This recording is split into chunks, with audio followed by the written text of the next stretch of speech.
रोज शंकर के मंदिर में प्रतिदिन जाने वाले को और एक और चीज अपने स्मरण में रहे, अगर शिव के मंदिर नहीं जा सकते तो अपने घर में जो शिवलिंग है उस पर जल चढ़ाओ। और यदि आप अपने शंकर के घर में शिवलिंग पर भी जल नहीं चढ़ा पा रहे हो तो किसी बेलपत्री का वृक्ष हो, उस वृक्ष के नीचे भी जल चढ़ाओ। और कभी मौका मिल जाए, कभी भगवान शंकर की बड़ी करुणा हो जाए, भगवान शंकर की बड़ी उदारता हो जाए, भगवान शंकर की बड़ी कृपा हो जाए, बड़ी कृपा हो जाए, भगवान शंकर जिस दिन तुम्हारे ऊपर बड़ी कृपा कर दे, किसी सोमवार को 3 नियम बना लो। जिस दिन मेरा भोले बाबा तुम पर कृपा कर दे उस दिन सोमवार का एक नियम बना कि महीने का एक सोमवार मुझे ऐसा करना है, 3 नियम धारण करना है महीने के सोमवार को। पहला, सुबेरे जाकर शंकर भगवान को 1 लोटा जल चढ़ाना है। दूसरा, दोपहर के समय पर जाकर मुझे बेलपत्री के वृक्ष के नीचे एक चावल का दाना रखकर बेलपत्री की 7, 11, 21, 108, 51 जितनी परिक्रमा आप लगा सकते हो वो लगाना है। और तीसरा, बेलपत्री के वृक्ष के नीचे और शंकर के मंदिर के दरवाजे पर मुझे एक घी का दीपक लगाना है। बस ये 3 नियम जिसने महीने में एक बार ले लिया, समझ लो उसको पीछे हटने की जरूरत ही नहीं, वो आगे ही बढ़े। महीने के किसी एक सोमवार का ऐसा नियम बना लो कि मुझे 3 नियम धारण करना है महीने के किसी भी एक सोमवार को। हम ये नहीं कहेंगे कि तुम सोमवार 5 पढ़ रहे हैं तो 5 को करो, 4 पढ़ रहे हैं तो 4 को करो, 3 पढ़ रहे हैं तो 3 को करो।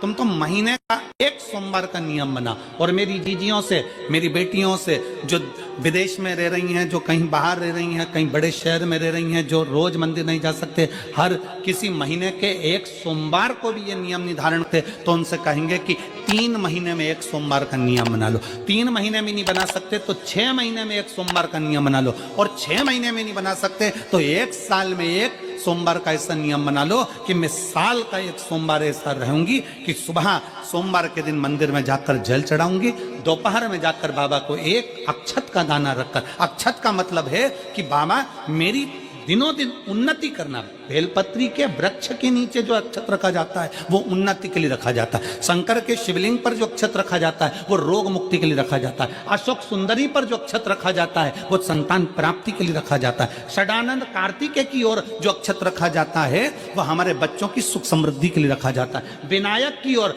गणेश जी की ओर जो अक्षत रखा जाता है वह हमारे घर में कोई मंगल कार्य आ जाए उसके लिए रखा जाता है। और जो पीठिका होती है जिसपे शिवलिंग रखा होता है, पार्वती जी का हस्तकमल, उस पर अक्षत रखा जाता है तो नारी के अखंड सौभाग्य के लिए रखा जाता है। अक्षत रखने का भी तरीका है। एक चावल का दाना कहाँ रखा जाता है, क्यों रखा जाता है, कैसे रखा। अब कई लोग कहते हैं गुरुजी ये शिव महापुराण में आप ये नियम बताते हो, तरीका बताते हो। हम तो उनसे कहेंगे डॉक्टर के पास जाओगे तो डॉक्टर भी गोली लिखकर ये नहीं कह देगा कि ये सारी गोली एक साथ खा जा। डॉक्टर भी कहेगा ये गोली सुबह खाना है, ये गोली शाम को खाना है, ये गोली दोपहर में खाना, ये गोली भूखे रहकर खाना। बोलो सही है कि गलत है? ये रात्रि को खाना खाने के बाद खा लेना, ये खाना खाने के पहले, ये नाश्ते के पहले। और सुनो, ये दवाई, ये वाली पीछे वाली जो दवाई लो ना इसको दूध से लेना, ये वाली जो दवाई लो ना इसको पानी से लेना। और सुनो, ये डब्बी है इसको पानी में मिलाकर फिर पीना। दवाई लेने का भी तरीका है, उसी तरह शिव महापुराण में एक एक अक्षत का भी तरीका है और एक एक बेलपत्री का भी तरीका है।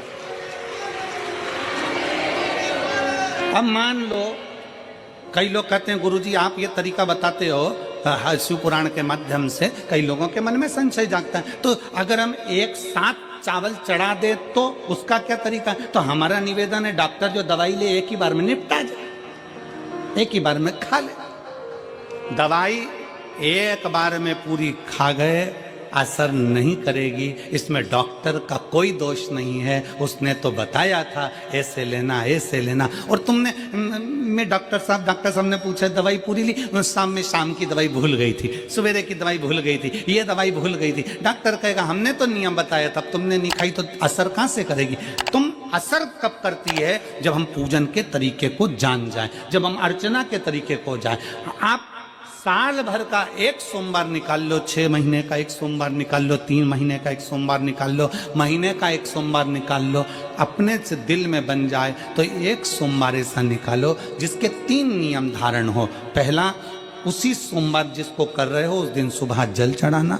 दूसरे, दोपहर के समय पर जाकर बेलपत्री के वृक्ष के नीचे एक चावल का दाना रखना और परिक्रमा बेलपत्र की जितनी तुमसे बन जाए, जितनी तुम्हारे शरीर की कैपेसिटी हो, जितना तुम्हारा शरीर चलते बन जाए। हम तो ये भी नहीं कहते कि तुम भूखे रहकर भगवान का भजन करो, हम कभी नहीं कहते। हम तो यहां तक कहते हैं, हमारे पुष्टि मार्ग में यहां तक कहा गया कि वल्लभ कुल की एकादशी करो, भले बकरी जैसे चरो पर एकादशी करो। हम तो यहां तक कहते हैं कि बहुत समय से कल मेरी एकादशी है, एकादशी है, एकादशी है, एकादशी है, पूरे घर को हिलाकर रख दिया, एकादशी है, एकादशी, एकादशी है। बहू टेंशन में, बेटा डिप्रेशन में, पति पपीता ला ला के, सेव फल ला ला के, मूंगफली का दाना ला ला के, काजू कतली ला ला के, सेव फल ला ला के, और सारा सामान, साबूदाना और खिचड़ी और ना चिप्स ना जाने क्या क्या ला ला के, बेचारा पति एकादशी आती है वो नौमी से चिंता में पड़ जाता है।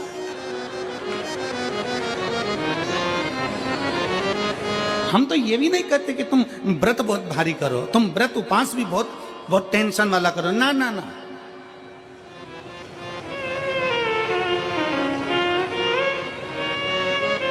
अपने को व्रत उपास भी इतना बहुत बहुत भूखे रह रहे हो, बहुत प्यासे रह रहे हो, और मालूम पड़े कि भगवान हमें मिलेगा, भगवान हमें मिलेगा। भगवान कहता है कि देख भाई, मैं भी भूखा नहीं रहता, तू भी भूखा मत रहे, मैं भी चकाचक रहता हूँ, तू भी चकाचक रहे, मैं भी अपने। और भगवान शंकर तो ये भी कहते हैं कि अपना परिवार भी मत छोड़ो। मेरे पास में पार्वती भी, एक ही देवता है जो विद फैमिली मंदिर में बैठता है। शंकर जी हैं तो पार्वती जी है, तो गणेश जी हैं, तो कार्तिकेय जी हैं, तो नंदी है, सब मंदिर के अंदर चाहिए। शंकर भगवान अपने पूरे परिवार के साथ। शंकर जी तो ये कहते हैं अकेले तुम क्यों रहते हो। शिव जी की एक बात अपने ध्यान में रखना, कितनी सुंदर बात है शंकर भगवान की, बहुत ध्यान में रखिएगा। आप जौहरी नहीं हो, हीरे को नहीं परख सकते। हम भी जौहरी नहीं है, हम हीरा को नहीं समझ सकते। पर भगवान शंकर ने पृथ्वी पर जिसको जन्म दिया उसको जौहरी बनाकर पैदा किया है, उसको जौहरी बनाकर भेजा है कि आप भले हीरा को न समझो चलेगा, पर अपने नजदीक में कोई दुखी है तो उसकी पीड़ा को जरूर समझना। भगवान शंकर कहते हैं उसकी पीड़ा का स्मरण।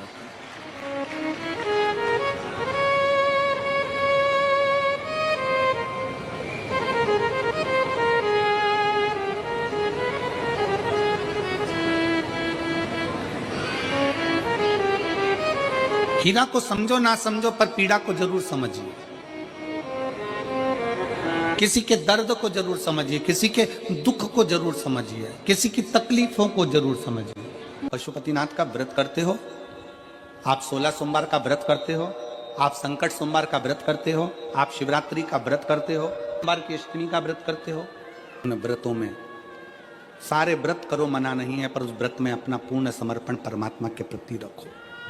केवल खाना छोड़ा है, अन्न छोड़ा है, भोजन छोड़ा है, और दिन में सुबह से लेकर शाम तक 2-3 बार तुमने कुछ ना कुछ पाया है, वो व्रत हो सकता है आपकी दृष्टि में, पर हमारी दृष्टि में व्रत कौन सा है। शिव महापुराण की कथा कहती है कि सुबेरे आपका व्रत चालू हुआ, दूसरे दिन ब्रह्म मुहूर्त तक जो आपका व्रत आपने रखा है, भगवान का जो व्रत कर रहे हो, उस व्रत में एक बात अपने अंदर उतार कर रखो कि इस दिन मैं अपने मोबाइल का त्याग करती हूँ, पूरे दिन मैं मैसेज नहीं पढ़ूंगी, मैं देखूंगी नहीं, मैं अपशब्द नहीं कहूंगी, मैं जानूंगी नहीं। दूसरा, आज के दिन मेरा व्रत है, आज 1 महीने में, 15 दिन में, 2 दिन में, 20 दिन में मैंने अगर किसी से भी अपशब्द कहा होगा, आड़ा टेढ़ा कहा होगा, तो सबसे पहले आज व्रत वाले दिन मैं उसको सॉरी कहूंगी, क्षमा मांगूंगी और अपने हृदय से लगाने का प्रयास करूंगी। व्रत है, व्रत का तीसरा अंश, आज मेरा व्रत है, मैं आज के दिन किसी को भी अपशब्द नहीं बोलूंगी, किसी के लिए आड़ा तड़ा नहीं बोलूंगा। आज जितना बन सकेगा मैं सात्विक जीवन जीऊंगा। चौथा, आज मेरा व्रत है, आज के दिन मैं झूठ नहीं बोलूंगी, ना झूठ बोलूंगा सुबह से लेकर शाम तक। और पांचवा, आज व्रत वाला दिन है, जितना फलार मैं करूंगी उसका पैसा जोड़ूंगी कि 15 रुपए का मैंने साबुदाना खाया, 10 रुपए का बटाटा खाया, ये खाया वो खाया, सारा हिसाब लगाकर 55, 60, 70 रुपए जितने होते हैं उसमें से एक अंश निकालकर मैं उसका एक भाग किसी गौशाला में जाकर गाय को चारा जरूर दूंगी।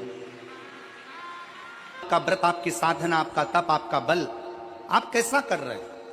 केवल भूखे रहने पर भगवत पद की प्राप्ति नहीं होती। शिव महापुराण की कथा कहती है कि भूखे रहने से भगवान की प्राप्ति नहीं होती। शिव पुराण की कथा कहती है भगवान को पाने की भूख बढ़ाने से भगवान की प्राप्ति होती है। भीतर से परमात्मा को पाने की भूख बढ़ाइए, भगवान को पाने की भूख बढ़ाओ भीतर से।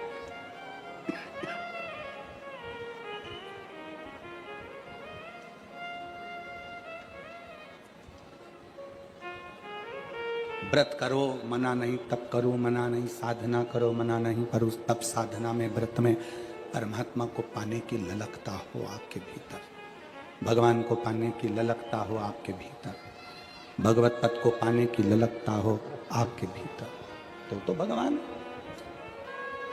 महापुराण की कथा एक बड़ी सुंदर बात कहती है, व्रत आप करते हो, उपास आप करते हो, नियम आप लेते हो, पूरा किसको करना पड़ता है? तुम्हें नहीं। व्रत आप करते हो, उपास आप करते हो, नियम आप लेते हो और पूरा देवाधिदेव करते हैं, भगवान शंकर करते हैं। बस इतना जरूर याद रखें कि जैसे कुछ प्राप्त हो भी गया तो शिव को धन्यवाद देकर शंकर के दरवाजे पर जाते रहना, यह हमारा कर्तव्य है।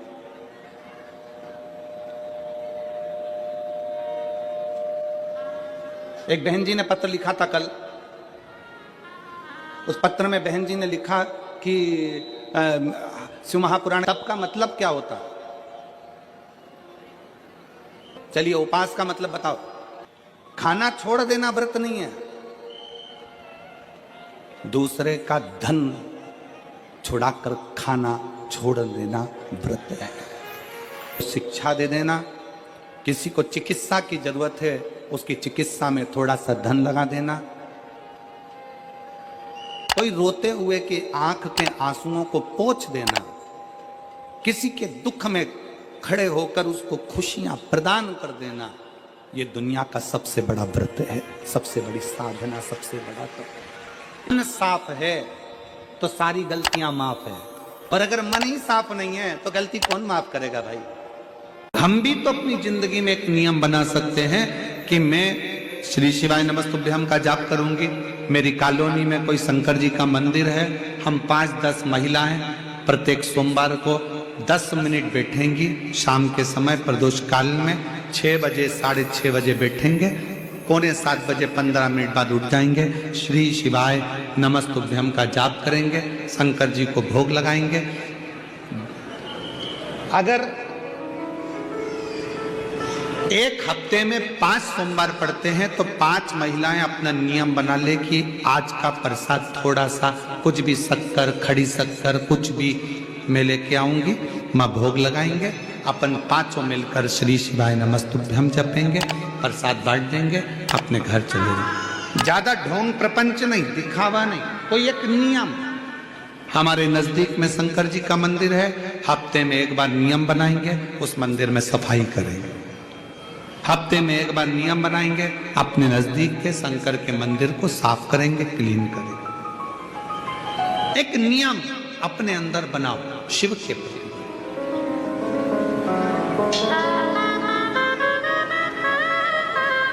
अपने भीतर जब हम नियम बना लेते हैं कि श्री शिवाय नमस्तुभ्यम जपना है, शिव को एक लोटा जल चढ़ाना है, शंकर की आराधना करना है, तो शिव हमारे लिए भी कोई ना कोई नियम जरूर बनाते हैं और हमारा कल्याण जरूर करते हैं। एक नियम बना, इस कथा को सुना, तुम्हारे पति को फल प्राप्त हो।